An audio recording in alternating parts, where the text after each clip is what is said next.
आज जी यादी प्रसिद्ध झाली ही पालकमंत्र्यांची यादी प्रसिद्ध झालेली आहे। तर ध्वजारोहण प्रत्येक जिल्ह्यामध्ये कोण कोण कुठे करणार आहे याची यादी प्रसिद्ध झालेली आहे। आणि मागची देखील यादी हीच होती।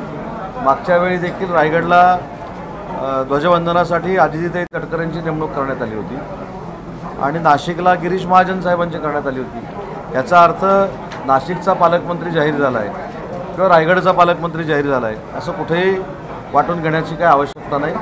ही झेंडावंदनासाठीची यादी आहे आणि आजही मी रायगडच्या विषयावर ठाम आहे की पालकमंत्री करत असताना आमच्या भरतशेठ गोगावलेंचा विचार झाला पाहिजे आणि नाशिकचा विचार करत असताना दादासाहेब भुसेंचा झाला पाहिजे।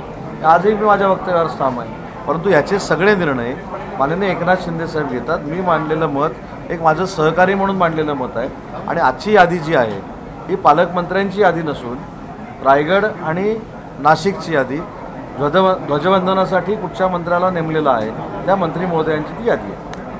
आता जवळपास 7-8 महिने उलटून गेलेले अजूनही नाशिक आणि रायगडचं फिराक आहे। नाशिकचं जर बघितलं आपण तर DPDCच्या बैठका होत नाही आहे, त्यामुळे बरीचशी कामं रखडल्याचं देखील नाही। या बाबतीमध्ये स्पष्ट भूमिका आमची आहे की शेवटी शिवसेना म्हणून माननीय एकनाथ शिंदे साहेबांनी सगळे अधिकार आम्ही दिलेले आहेत। शिंदे साहेब दोन्ही नेते मंडळींशी बोलून जो काही निर्णय करतील तो आम्हाला सगळ्यांना मान्य राहील।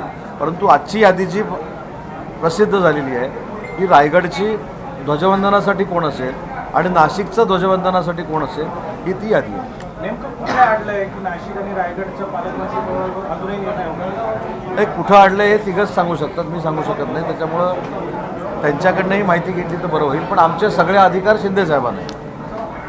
ठीक आहे। ध्वजारोहणासाठी निश्चिती होते मात्र पालकमंत्री पदासाठीची निश्चिती होत नाहीये।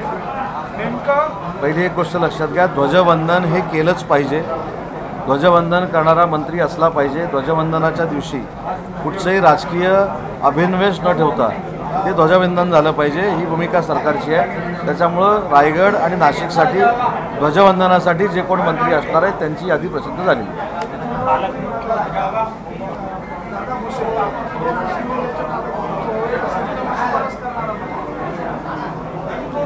मला उभ्या उभ्या तिथं विचारण्यात आलं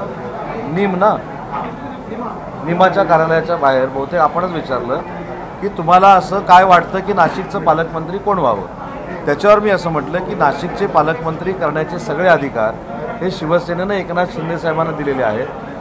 तो शिवसेनेचा अधिकार अबाधित आहे। पण माझं वैयक्तिक सहकारी म्हणून जर मत विचाराल तर दादा भुसे पालकमंत्री व्हावे ते माझं मत आहे। असं आधी परत करेक्ट असं करून सांगितलं।